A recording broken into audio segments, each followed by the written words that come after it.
Hello दोस्तों, आप सभी का स्वागत है आइडियल क्लासेस यूट्यूब चैनल पर। और जैसा कि आप सबको पता है पहले से, मैं आशीष कुमार आपको यूट्यूब चैनल पर और आइडियल क्लासेस का जो डायरेक्टर, इसके अलावा मैं आपको मैथ्स, रीजनिंग और जीएस के जो लेक्चर्स हैं वो पहले से लेता रहा हूं। और आज से हमने एक नई सीरीज़ को प्रारंभ किया है और इस सीरीज़ का नाम है ग्रेट पर्सनैलिटी ऑफ इंडिया। तो ग्रेट पर्सनैलिटी ऑफ इंडिया में जो हमारा पहला लेक्चर है वो है महात्मा बुद्ध पर। महात्मा बुद्ध के जीवन परिचय के बारे में, इसके अलावा उनकी शिक्षाएं या एग्ज़ाम के पॉइंट ऑफ व्यू से क्या क्या पॉइंट महत्वपूर्ण होंगे, उन सभी पर हम चर्चा करेंगे। ठीक है, तो आप सभी का एक बार फिर से स्वागत है। और सबसे पहले वीडियो को स्टार्ट करने से पहले मैं आप सभी को बता दूं कि ये जो स्वतंत्रता दिवस है, यानी 76वां या 76, जिसमें हम 75 वर्ष जो है वो कंप्लीट कर चुके हैं। और इसी को हमारे प्रधानमंत्री नरेंद्र मोदी जी ने हर घर तिरंगा जो मिशन है वो स्टार्ट किया है।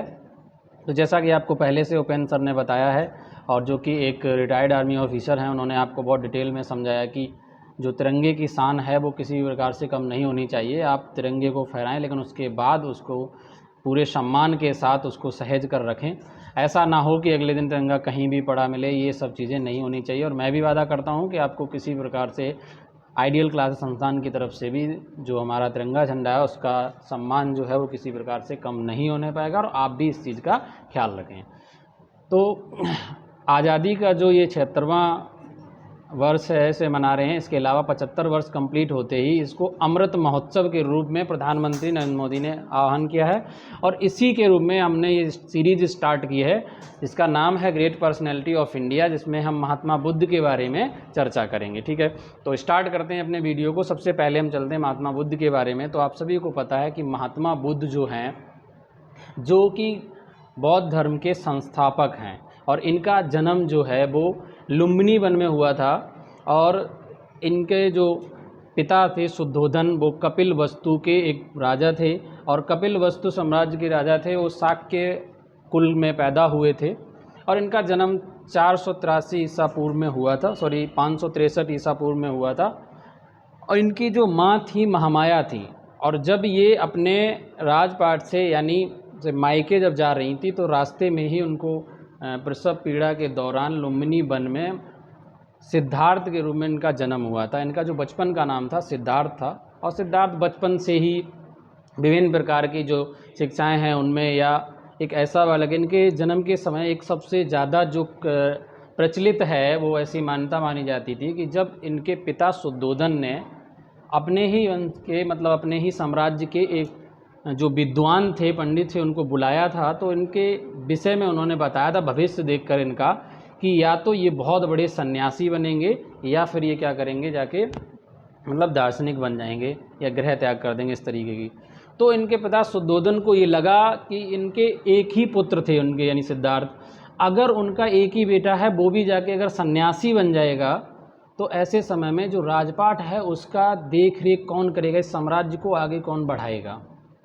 तो उनके पिता शुद्धोधन ने इनको क्या किया था, यानी सिद्धार्थ को हर तरीके की जो सुविधाएं थीं, सुख सुविधाएं जो थीं, वो प्राप्त उनके महल में ही कर दी थीं। अब इवन ऐसा भी कहा जाता है, और ये जो सोर्स है आपको विभिन्न प्रकार के, जैसे विकिपीडिया है, इसके अलावा जो ऑथेंटिक बुक है उनमें आपको मिल जाएगा। ऐसा कहा जाता है कि इनको इनके ही राजमहल के अंदर विभिन्न प्रकार की जो युवतियां थी, सुंदर सुंदर कन्याएं, इसके अलावा या नाचने की व्यवस्था, इनके मनोरंजन की सुविधाएं, सब कुछ सुविधाएं, इनको खेलने कूदने का प्रबंध सब उनके राजमहल में कराया गया था, ताकि किसी भी कारण से सिद्धार्थ का जो मन है वो यानी सन्यास की तरफ ना जाए, अर्थात ये सन्यासी ना बन सकें। और ये सब सुविधाएँ इनको प्राप्त की गई थी इनके महल में।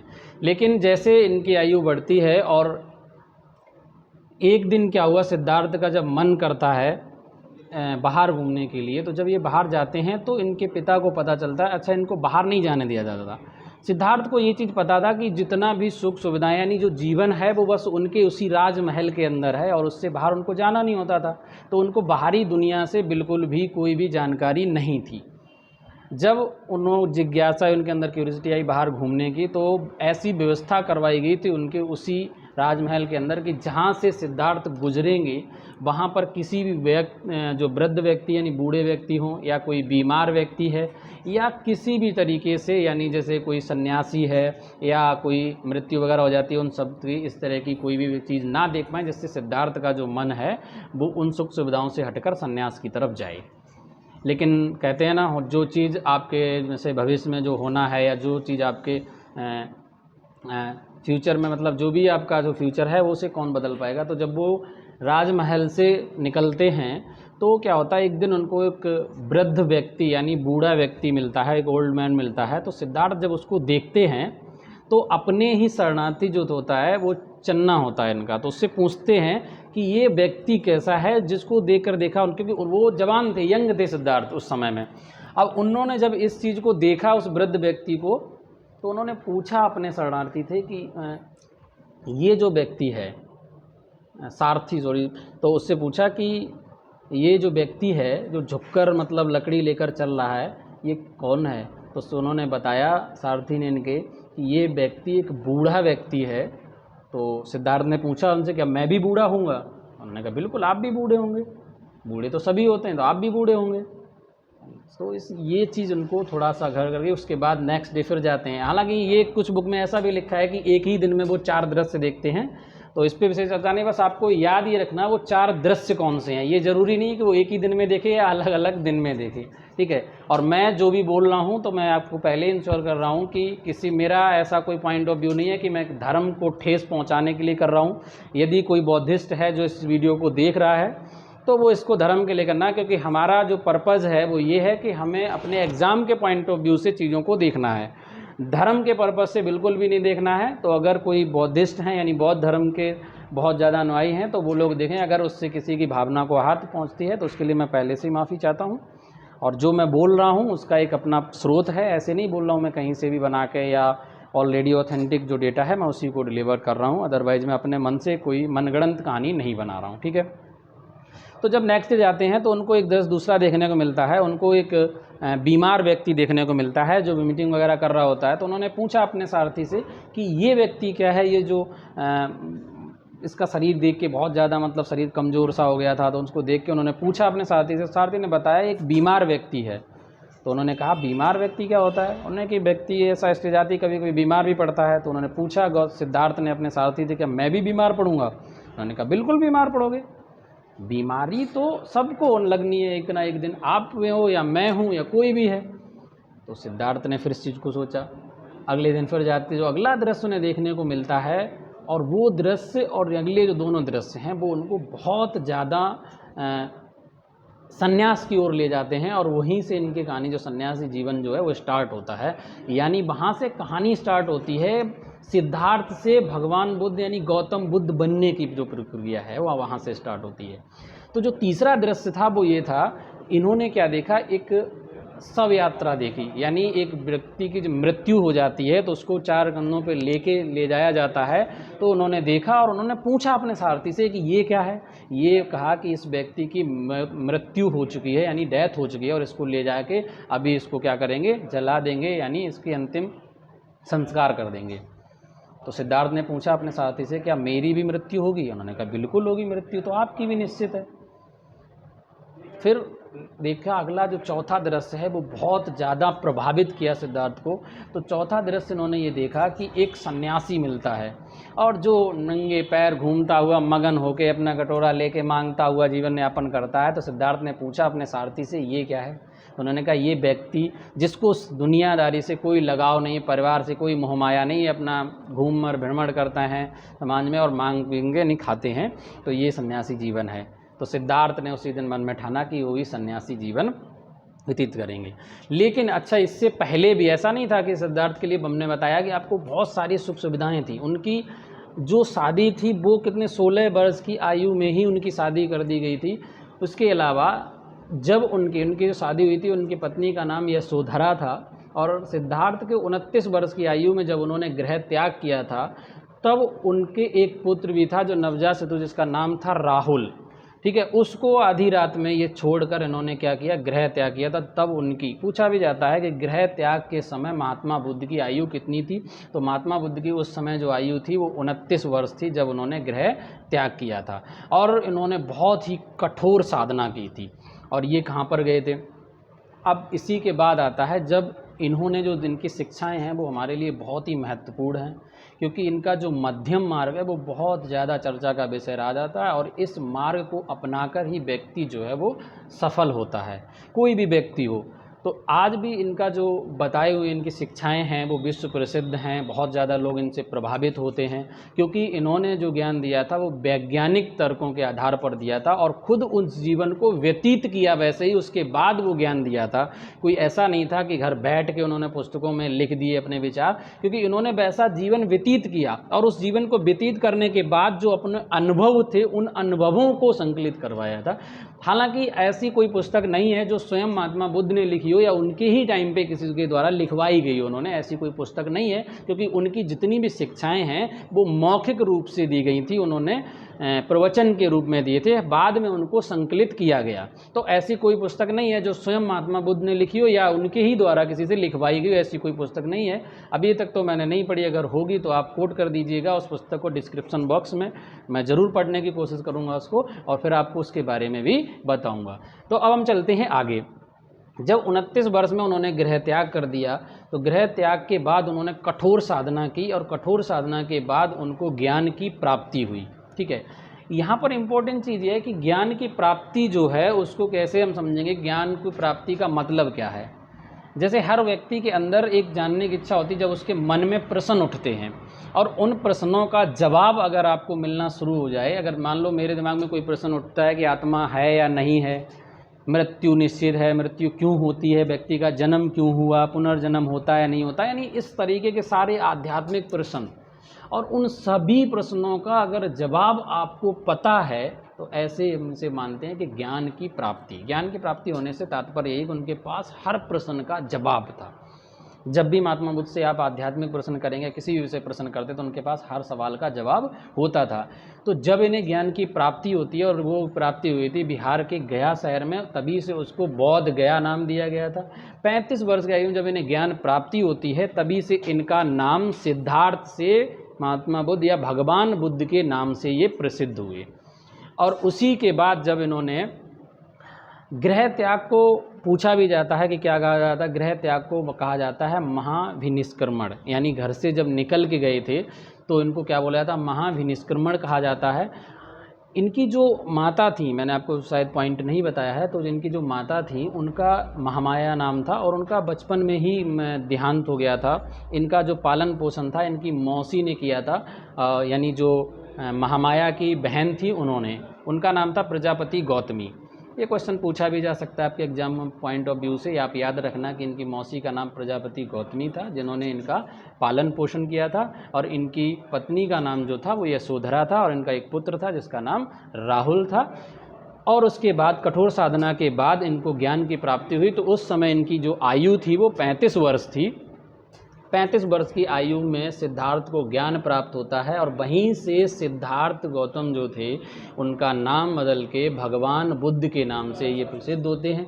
और भगवान बुद्ध ने सबसे पहले, अगर पूछा भी जाता है कि उपदेश की जब बात आती है, तो इन्होंने सबसे पहले जो उपदेश दिया था तो 5 ब्राह्मण ने इनकी शिक्षा का ग्रहण किया था, जिसे हम बोलते हैं धर्म चक्र प्रवर्तन के नाम से जानते हैं। जब इन्होंने पहला उपदेश दिया था सारनाथ से, तो वहीं से धर्म चक्र प्रवर्तन का स्टार्ट हुआ था, अर्थात उनके ज्ञान को डिलीवर करना, यानी समाज में धीरे धीरे वो चारों तरफ क्या करे, उनके जितने भी अनुयायी थी वो ज्ञान को बांटने लग गए समाज में, और वहाँ से उनकी शिक्षाएँ जो थी वो धीरे धीरे प्रचलित होने लगी थी, और वहीं से महात्मा बुद्ध जो हैं वो भगवान बुद्ध के नाम से प्रसिद्ध हुए।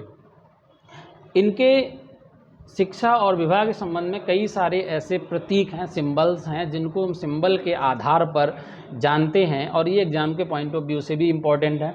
ये सिंबल के आधार पर, यानी जो प्रतीक हैं इनके आधार पर हम अनुमान लगाते हैं किसका प्रतीक है। जैसे कि अगर कभी आ जाता है इस तरीके से, जैसे घोड़ा है तो पूछा जाता है घोड़ा हो गया, कमल हो गया, हाथी है, तो ये कई बार पूछे जाते हैं कि ये जो सिंबल हैं यानी प्रतीक हैं वो किस चीज़ का यानी नोटिफाई करते हैं, किसको दर्शाते हैं, ये बहुत बार इनका पूछा जाता है क्वेश्चन। अगर आपने प्रीवियस ईयर के सेट देखे होंगे तो वहाँ से इनको मिल जाएगा।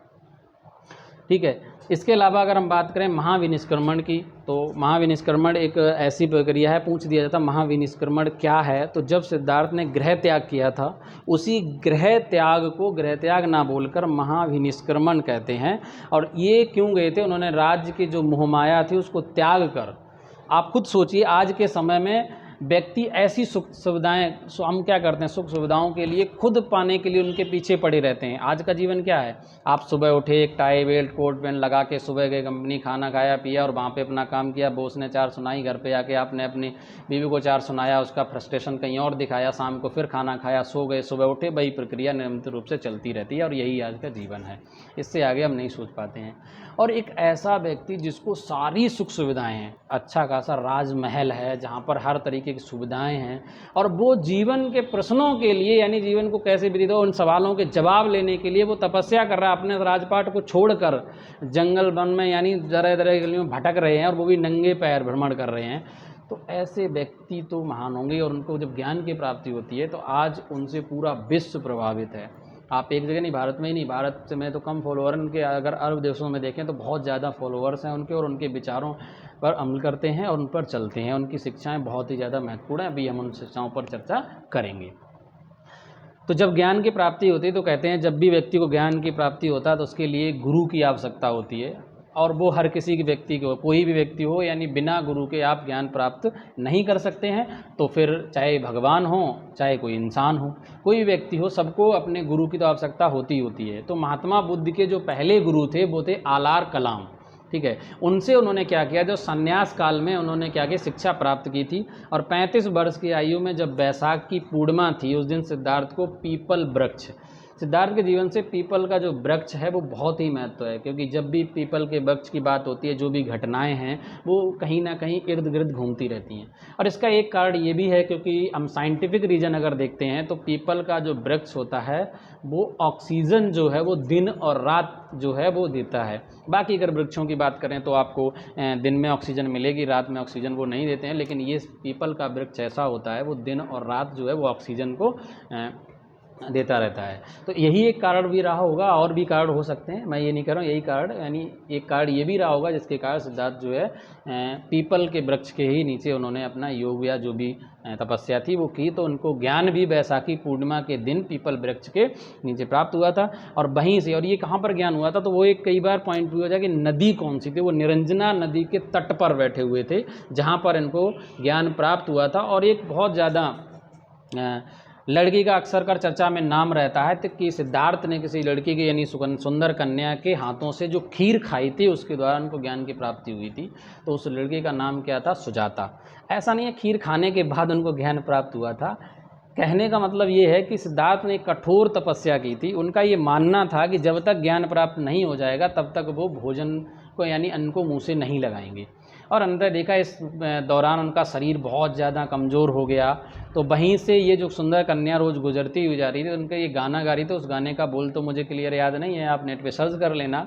कुल मिला के उसका भावार्थ ये था कि आप किसी भी काम को अगर करेंगे तो उससे पहले क्या करना पड़ेगा, यानी भोजन वगैरह ग्रहण करके उसके हिसाब से ही कार्य को करेंगे। तो सिद्धार्थ के जब कानों में वो मधुर बोल जाते हैं तो उनको ये समझ आ जाता है कि मुझे भूखे रहकर तो ज्ञान प्राप्त नहीं होगा, ऐसे हमारा शरीर जो है वो कमज़ोर हो जाएगा।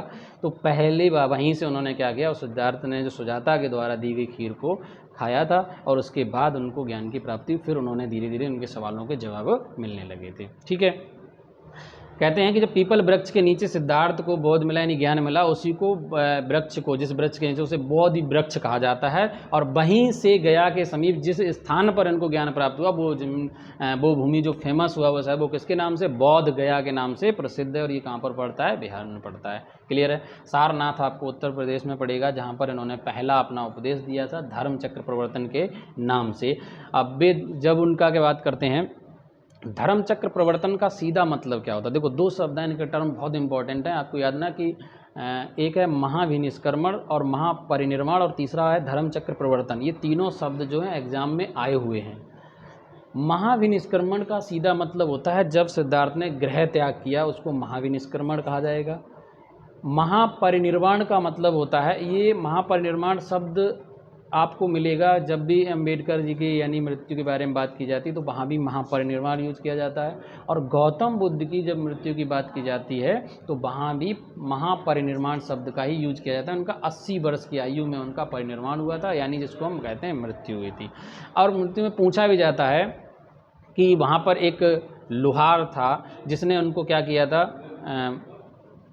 गंभीर रूप से, मतलब जब ये बीमार थे तो महात्मा बुद्ध ने आखिरी जो भोजन है वो किसके पास किया था। तो जो भोजन था वो एक लोहार था जिसका नाम था कुंडा नामक लोहार है। तो उस लोहार के हाथों से उन्होंने क्या किया था, भोजन किया था, वहीं से उनका क्या हुआ था, मृत्यु हुई। तो अंतिम जो भोजन है वो किसके हाथ से किया था, कुंडा के हाथ से। और जब ज्ञान की प्राप्ति हुई तो उस समय भोजन किसके हाथ से किया था, यानी जो खीर खाई थी वो सुजाता भी थी। ठीक है, अब हम बात करते हैं इनके उपदेशों की। तो इनके उपदेशों में अगर हम बात करें तो सबसे ज़्यादा जो हमारे लिए महत्वपूर्ण है, हम सबके लिए, वो महत्वपूर्ण है इनका मध्यम मार्ग। ठीक है, मध्यम मार्ग। और उन्होंने शिक्षाएं 4 आर सत्य भी इनके प्रसिद्ध हैं। इसके अलावा अष्टांगिक जो मार्ग है वो भी, उस पर चल पाना थोड़ा सा कठिन होता है, लेकिन असंभव तो नहीं है। लेकिन जो व्यक्ति इस पर चल लेता है वो जीवन भर उसका सुख, मतलब सुख रहता है। एक सुख दो तरीके होता है, एक होता है कि आपके पास हर सुविधाएं हैं, आपके पास पैसा है, घर मकान है, ये भौतिक सुख सुविधाएं कहलाती हैं। आध्यात्मिक सुख जो है वो व्यक्ति को कब मिलेगा, उसके लिए आपको भगवान बुद्ध के दिए गए विचारों पर चलना होगा। उनकी शिक्षाओं के आधार पर अगर चलेंगे तो आपको उस आध्यात्मिक सुख को अनुभव करेंगे। उसके लिए आपको जो भौतिक सुख सुविधाएं हैं उनकी कोई आवश्यकता नहीं है। ठीक है, तो हम चलते हैं, इनके क्या है अष्टांगिक मार्ग, उन पर चलेंगे। और इसके अलावा मध्यम मार्ग क्या है हम उस पर बात करेंगे। अगर हम मध्यम मार्ग की बात करें तो जैसे कि मैं आपको पहले ही बता रहा हूँ कि आजकल के समय में क्या होता है, मध्यम मार्ग क्यों महत्वपूर्ण है, इसलिए महत्वपूर्ण है क्योंकि ऐसे हमारे पास बहुत सारे स्टूडेंट्स आते हैं जो कहते हैं सर मुझे 6 महीने के अंदर सिलेक्शन लेना है और मैं बिना खाए पिए रात दिन जब तक सिलेक्शन नहीं लूँगा पढ़ूंगा। पता चला कि उन्होंने पढ़ाई स्टार्ट की, 2 दिन तो वो बिना खाए पिए पढ़े, लगभग 12-12 घंटे, यानी राक्षसी प्रवृत्ति के हो गए। ऐसे आपने बहुत से अपने आसपास स्टूडेंट्स देखे होंगे जो क्या करते हैं, अपनी यानी जो सक्सेस पाने के लिए, सफलता पाने के लिए, एग्ज़ाम में सक्सेस होने के लिए वो क्या करते हैं, मैंने देखा है इस तरीके से कि वो आँखों में नींबू निचोड़ लेते हैं, यार तेल लगा लिया, या इन पे पलकों को दबा दबा के इस तरीके से पढ़ाई करते हैं। मेरा पॉइंट सीधा है कि आपको राक्षस नहीं बनना है, आप इंसानी रूप में पैदा हुए तो इंसान रहिए, मध्यम मार्ग को अपनाइए। मध्यम मार्ग का मतलब ये है कि आप नियमित रूप से पढ़िए, 4 घंटे 5 घंटे जितने रूप आप पढ़ाई कर सकते हैं तो उस तरीके से लिए। ऐसा ना हो कि आप 2 दिन पढ़ाई करें 12-12 घंटे और अगले दिन बीमार पड़ जाएं तो 1 महीने बिस्तर पर पड़े रहें। तो मध्यम मार्ग यही आपको सिखाता है। इस मध्यम मार्ग का मतलब है किसी चीज़ को ना तो बहुत ज़्यादा कठोर रास्ता अपनाओ ना ही सरल रास्ता अपनाओ। महात्मा बुद्ध जब बहुत ज़्यादा कठोर मार्ग पर गए थे, उन्होंने भोजन तक त्याग दिया था और उनका जब शरीर बिल्कुल ख़त्म होने का कगार पाएगा तब उनको अनुभव हुआ कि ऐसे ज्ञान की प्राप्ति नहीं होगी और बिल्कुल सरल मार्ग यानी राजमहल के अंदर बैठकर भी ज्ञान की प्राप्ति नहीं होगी। तब उन्होंने मध्यम मार्ग अपनाया, यानी लोगों से मिलना शुरू किया, भ्रमण करना शुरू किया, तो वहाँ से उन्हें ज्ञान की प्राप्ति हुई। तो आप लोगों को भी उनका मध्यम मार्ग अपनाना चाहिए। इस मध्यम मार्ग पर चलकर ही आपको क्या हो सकता है, आपको भी ज्ञान की प्राप्ति होगी। यानी कि अगर आपको स्टडी करना है तो स्टडी करने के लिए ये कतई आवश्यक नहीं है कि आप एक दिन लग जाएं, सुबह से लेकर शाम तक पढ़ें और नेक्स्ट डे पता चला कि आप बीमार पड़ गए और बीमार पड़ते ही फिर आपका स्टडी सारी बंद और पता चले रिवर्स। नेक्स्ट है कि आर्य सत्य क्या है, कि गौतम बुद्ध के 4 आर्य सत्य जो हैं बहुत ही प्रसिद्ध हैं।